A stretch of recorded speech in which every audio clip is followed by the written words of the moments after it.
1,00,000 మంది శివభక్తులతో కలిసి మహారుద్రాక్ష పూజలో పాల్గొనండి. వెంటనే కాల్ చేసి మీ పేరును నమోదు చేసుకోండి. నమస్తే, welcome back to Suman TV. Present మనతో పాటు ఉన్నారు అనలిస్ట్ మందర కృష్ణారెడ్డి గారు. నమస్తే సార్. నమస్తే మేడం. సార్, హైదరాబాద్ లో రెంట్స్ గురించి మాట్లాడుకుంటే అంటే చాలా మంది ఏంటంటే తక్కువ అద్దె కోసం అని చెప్పేసి ఎక్కువ దూరం ప్రయాణాలు చేయడానికి కూడా రెడీ అయిపోతున్నారు. ఇటు శాలరీస్ పెరగట్లేదు కానీ రెంట్స్ మాత్రం విపరీతంగా పెరిగిపోతున్నాయి. ఒక్కసారి అంటే ఏరియాకి బట్టి కూడా రెంట్లు ఉండడం మనం చూస్తూ ఉన్నాం. కొంచెం మాస్ ఏరియా అనుకోండి, తక్కువ రెంట్స్ ఉంటాయి. కొంచెం లగ్జరీ, ఇంకా ఐటీ కారిడార్స్ ఉన్న ఏరియా అయితే చెప్పాల్సిన అవసరం లేదనుకోండి. ఇంకా వీళ్ళేంటంటే ఆ రెంట్లకి చాలా మంది ఏంటంటే వలస వచ్చే వాళ్ళు కానీ, మరి హైదరాబాద్ వచ్చి సెటిల్ అవ్వాలనుకునే వాళ్ళకి ఈ రెంట్స్ అనేది చాలా భయంకరంగా మారిపోయింది. ఒక్కసారి మనం హైదరాబాద్ లో రెంట్లు ఎందుకు ఇంత విపరీతంగా పెరుగుతున్నాయి అని అంటే సార్, హైదరాబాద్ లోపల రియల్ ఎస్టేట్ రంగంలో ఒక రకంగా కుదేలైంది, ఇంకొక రకమైన సమస్యలు తెచ్చిపోయింది. దీనికి ముఖ్య కారణం ఐటీఏ. రెంట్లు పెరగడానికి ఐటీఏ కారణం, హైదరాబాద్ లో రియల్ ఎస్టేట్ కుదేలవడానికి కూడా ఐటీఏ కారణం. ఏం జరిగిందంటే హైదరాబాద్ లోనే కాదు, మొత్తం భారతదేశంలో కూడా ఇవాళ రియల్ ఎస్టేట్ పరిస్థితి డోలాయమాన పరిస్థితిలో ఉంది. దీనికి ముఖ్యమైన కారణం ఐటీలో జరిగినటువంటి మార్పు. ఎప్పుడైతే ఏఐ వచ్చిందో అప్పుడు ఆటోమేటిక్గా ఐటీ రంగం లోపల ఎంప్లాయీస్ని తొలగించడం అనేది కామన్గా జరగడం.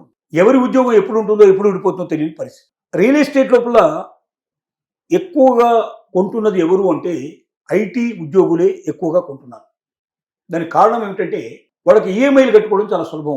₹1,00,000 జీతం సామాన్యంగా ఉండటం, సహజంగా 75,000 1 lakh జీతం ఉండటం, 1 lakh పైన ఎక్కువగా మంది సంపాదించడం, దానివల్ల వాళ్ళు అవసరమైతే నెలకి ₹50,000 అయినా సరే ఈఎంఐ కట్టగలిగే పరిస్థితి ఉంటాం. దానివల్ల బ్యాంకులు కూడా విపరీతంగా వాళ్ళకి లోన్లు ఇవ్వడం, వాళ్ళు తీసుకెళ్ళి దాన్ని రియల్ ఎస్టేట్లో పెట్టడం. చాలా లగ్జూరియస్ విల్లాస్ కావాలి, మాకు అపార్ట్మెంట్లు నడవు, మాకు విల్లాస్ ఉన్నాయి అంటే విశాలమైనటువంటి ల్యాండ్, విశాలమైన బిల్డింగు, A to Z మొత్తము అంతా మీరే బాధ్యత తీసుకొని విత్ ఫర్నిచర్ మాకు ఇవ్వండి, మరి 2 కోట్లైనా 3 కోట్లైనా 5 కోట్లైనా పెడతామని ముందుకు రావడం వల్ల సామాన్యుడికి అందుబాటులో లేకుండా ఉండేటువంటి రేట్లు విపరీతంగా పెరిగిపోయి అసలు మధ్యతరగతి వాళ్ళు కొనలేని పరిస్థితి, ఏమైనా బాగా ఉన్నతమైన వాళ్ళు ముఖ్యంగా ఐటీ ఎంప్లాయీస్ మాత్రమే కొనగలిగే స్థితికి హైదరాబాద్ రంగం విస్తరించింది. ఔటర్ రింగ్ రోడ్ అంతా దాటిపోయి ఇప్పుడు త్రిబులార్కు దగ్గరగా వెళ్ళేటువంటి పరిస్థితి కూడా తెచ్చింది. అంటే ఒక రకంగా రియల్ ఎస్టేట్ ఇలాంటి పరిస్థితులకు పడడానికి డోలాయమైన పట్టబడడానికి ఐటీఏ కారణం. అదే ఐటీ ఇప్పుడు ఏం చేస్తుంది, ఐటీ ఉద్యోగులకే ఇబ్బందికరమైన పరిస్థితి క్రియేట్ చేసింది. ఉద్యోగాలు పోయిన వాళ్ళు అంత తొందరగా అక్కడి నుంచి వెళ్ళరు, ఎందుకంటే మళ్ళీ ఏదైనా ఉద్యోగం అక్కడే సంపాదించుకునే ప్రయత్నం చేస్తారు. కాబట్టి వాళ్ళు ఖాళీలు చేయడం లేదు, కొత్త ఉద్యోగులు వచ్చి పడుతున్నారు. కొత్తగా మళ్ళీ కొత్త కంపెనీలు వస్తున్నాయి, కొత్త ఉద్యోగం స్టార్టప్స్ వస్తున్నాయి. సో స్టార్టప్ కంపెనీలు రావడం, ఆ స్టార్టప్ కంపెనీలోకి వీళ్ళు పోవడానికి ఇష్టపడరు. వీళ్ళు సీనియర్స్ కాబట్టి అప్పటికే 5 ఏళ్ళు 10 ఏళ్ళు పనిచేస్తుంటారు, వీళ్ళు జీతం చాలా ఎక్కువగా ఆశిస్తారు. అక్కడ స్టార్టప్ కంపెనీలో తక్కువ జీతాలు ఇస్తారు, కాబట్టి వాళ్ళు వచ్చి అక్కడ ఆక్రమించుకునే ప్రయత్నం చేస్తారు. ఇటు వీళ్ళు వెళ్ళక వాళ్ళు కొత్త వాళ్ళు వచ్చి, తర్వాత దీంతో ఏంటి, ఇప్పుడు కొనడానికి కొత్తగా బిల్డింగ్లు కట్టి కావాల్సినంత ఉన్నాయి. దాదాపుగా కోట్లాది స్క్వేర్ ఫీటు కన్స్ట్రక్షన్ చేసి అమ్మకం లేకుండా పడి ఉన్న పరిస్థితి ఇప్పుడు హైదరాబాద్. ఎందుకు కొనడం లేదంటే రేట్లు చాలా ఎక్కువ పెట్టారు. వాళ్ళు కొన్న రేట్లు, రియల్ ఎస్టేట్లో వాళ్ళు కొన్నది ల్యాండ్ ఎక్కువ రేట్లో కొన్నారు, కన్స్ట్రక్షన్ కాస్ట్ కూడా ఎక్కువ పడింది, వాళ్ళు ఆశించే లాభాలు కూడా ఎక్కువ ఉన్నాయి. కాబట్టి వాళ్ళు ఆ రేట్లో వస్తేనే మేము అమ్ముతాం, లేకపోతే లేదని వాళ్ళు పెట్టుకున్నారు. రేటు ఖచ్చితంగా తగ్గి తీరాల్సిందే. ఇప్పుడు ఐటీ వాళ్ళు కొనేందుకు సిద్ధంగా లేరు కాబట్టి కొత్త వాళ్ళు కూడా కొట్టలేరు. ఐటీలో ఇప్పుడు ఉన్నవాళ్ళు కూడా కొనడానికి మానేశారు. ఎందుకు మానేశారంటే ఎప్పుడు ఎవరు ఉద్యోగం పోతుందో తెలియదు. ఉద్యోగం పోతే మరి ఎవరు కడతాడు, అక్కడ కట్టాల్సినట్టు ఈఎంఐ కట్టాలంటే రెంటో వాళ్ళకి శాలరీ కరెక్ట్గా వస్తేనే దాంట్లో వచ్చి ఈఎంఐ కట్టగలరు. శాలరీ వస్తుందో లేదో తెలియని పరిస్థితి లోపల ఈఎంఐ ఎలా కట్టగలరు. కాబట్టి కొనడం మానేశారు. కొనడం మానేయడం వల్ల రియల్ ఎస్టేట్ లోపల ఒక భయంకర పరిస్థితి ఏర్పడింది. ఎక్కువ రేటు కొనడానికి మధ్యతరగతి వాళ్ళు సిద్ధంగా లేదు. ఇప్పుడున్నటువంటి కన్స్ట్రక్షన్ చేసిన కోట్లాది స్క్వేర్ ఫీటు ఏదైతే పడి ఉందో వాటి రేటు విపరీతంగా హైక్ ఉంది. ఆ హైట్ వీళ్ళు చేరలేరు, ఆ రేటు వీళ్ళు పెట్టుకోలేరు.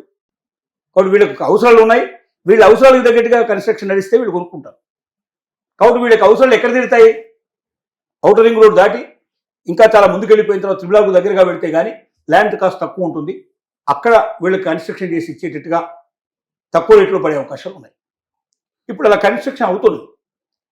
ఇప్పుడు ఏం చేస్తున్నారు, ఇప్పుడు పరిస్థితి ఏమిటి, మాదాపూర్ కానీ అంటే హైటెక్ సిటీ కానీ లేకపోతే ఫైనాన్షియల్ డిస్ట్రిక్ట్ కానీ ఆ ఏరియా బాగా డెవలప్ అయిన ఏరియాలో ఐటీ రంగం ఎక్కడైతే విస్తరించుకొని పోయిందో బాగా ఆ ఏరియా లోపల అప్ టు 20,000 లోపల సింగిల్ బెడ్రూమ్ దొరికే పరిస్థితి కనపడలేదు. 20,30 నుంచి 20,000 నుంచి మొదలు పెడితే 50,000 మధ్యలో డబుల్ బెడ్రూమ్స్, ట్రిపుల్ బెడ్రూమ్స్ నడుస్తూ ఉన్నాయి. ఇక ఇండిపెండెంట్ హౌసే కావాలంటే ₹1,00,000 మీదనే తీసుకోవాల్సిన పరిస్థితి. కొన్ని ఫ్లాట్లకి అయితే మంత్లీ మెయింటెనెన్స్ ఛార్జెస్ ఎంత పే చేస్తున్నారంటే ₹20,000 నుంచి మొదలు పెడితే ₹50,000 దాకా మంత్లీ మెయింటెనెన్స్ ఛార్జెస్ పెట్టేటువంటి బిల్డింగ్స్ కూడా ఉన్నాయి. అంటే 20,000 నుంచి 50,000 పెడితే ఒక మంచి ఇల్లే రెంట్కి వస్తుంది. ఆ మెయింటెనెన్స్కి వాళ్ళు ఎంత ఖర్చు పెడుతున్నారంటే ఇక దానికి రెంట్ ఎంత ఉంటుంది, దానికి కొనుక్కుంటే ఎంత ఉంటుంది అని మనం దాన్ని బట్టి అర్థం చేసుకోం. సో ఇప్పుడు హైదరాబాద్ పరిస్థితే కాదు, బెంగళూరు కానీ సిటీస్ అన్నిటి పరిస్థితి ఎట్లా ఉందంటే రెంట్లు విపరీతంగా పెరిగిపోయింది. ఎందుకంటే కొత్తగా బిల్డింగ్స్ కొనలేదు కాబట్టి పాత బిల్డింగ్స్కే రావాల్సిందే, ఉన్న వాటిని ఉపయోగించుకోవాలి. డిమాండ్ పెరిగింది బాగా, కొత్త ఐటీ ఎంప్లాయీస్ వస్తున్నారు, వాళ్ళు కోరుతున్నారు. దీనికి ఏం చేస్తున్నారు ఆల్టర్నేటివ్ విధంగా అంటే 3, 4, 5 కలిపి ఒక రెంట్కి తీసుకొని దాని లోపల అందరూ పంచుకునే పద్ధతి ఏర్పాటు చేసుకున్నారు. వంట గిట్ల అంతా కూడా కామన్గా చేయించుకునే పద్ధతి ఏర్పాటు చేస్తున్నారు. ఇది లేదు అనుకున్న వాళ్ళు, తక్కువ ధర కావాలనుకున్న వాళ్ళు అవుట్స్కట్స్కి వెళ్ళిపోయి కిలోమీటర్ల దూరంలో ఉండాల్సి వస్తుంది. వాళ్ళు ఆఫీస్కి రావడానికి 1, 2 గంటలు, 3 గంటలు ప్రయాణాలు చేయాల్సిన పరిస్థితి ఏర్పడుతుంది. ఉదయం పూట రావడానికి మళ్ళీ పోవడానికి సాయంత్రం అంత దూరం ప్రయాణం చేయాల్సి వస్తుంది. దానికోసం వాహనాలు సొంతంగా వాడటం కానీ, ఇంకా రకరకాల కంపెనీల మీద భారం పడటం కానీ, ఇది రోజు రోజుకు చిక్కు ప్రశ్నగా తయారవుతుంది. దీంట్లో నుంచి బయటపడడానికి మార్గం ఏమిటంటే మధ్యతరగతి వారికి అనుకూలంగా ఉండేటట్టుగా వాళ్ళ కెపాసిటీకి తగ్గట్టుగా ఇల్లు తయారైనప్పుడు మాత్రమే ప్రజలు సంతోషిస్తారు. ఎందుకంటే మధ్యతరగతి జనాభా ఎక్కువ, ఉన్నత తరగతి వాళ్ళకి తక్కువ. కాబట్టి ఇప్పుడు 15-25 వేలు వాడికి జీతం వస్తే, 25-30 వేలు జీతం వస్తే దాంట్లో వాడు 20,000-25 వేలు పెట్టి రెంట్ ఎట్లా తీసుకోగలుగుతాడు? కాబట్టి సాధ్యమయ్యే పని కాదు. 50,000, 70,000, ₹1,00,000 ఉండేవాడు మాత్రమే ఇవాళ ఐటీ రంగం లోపల అక్కడ ఉన్నవాడు కాబట్టి హైటెక్ సిటీలో, ఫైనాన్స్ డిస్ట్రిక్ట్లో రెంట్ తీసుకోగలిగే పరిస్థితి ఏర్పడుతుంది. కాబట్టి ఈ రెంటల్ సమస్య ఇంకా భవిష్యత్తులో భయంకరంగా జరగబోయే పరిస్థితి ఏర్పడుతుంది. వీటి నుంచి బయటపడడానికి ప్రభుత్వం ఆలోచించాల్సిన అవసరం ఉంది. వీలైతే గవర్నమెంట్ ల్యాండ్స్ని అమ్మకుండా, గవర్నమెంట్ ల్యాండ్స్ తక్కువ రేట్ లోపల ఇలాంటి మంచి కన్స్ట్రక్షన్ చేసి ఇచ్చేట్టుగా మధ్యతరగతి వాళ్ళు కూడా హౌజెస్ దొరికేట్టుగా చేసినప్పుడు మాత్రమే ఈ సమస్యలు తీరే అవకాశం ఉంది. Thank you.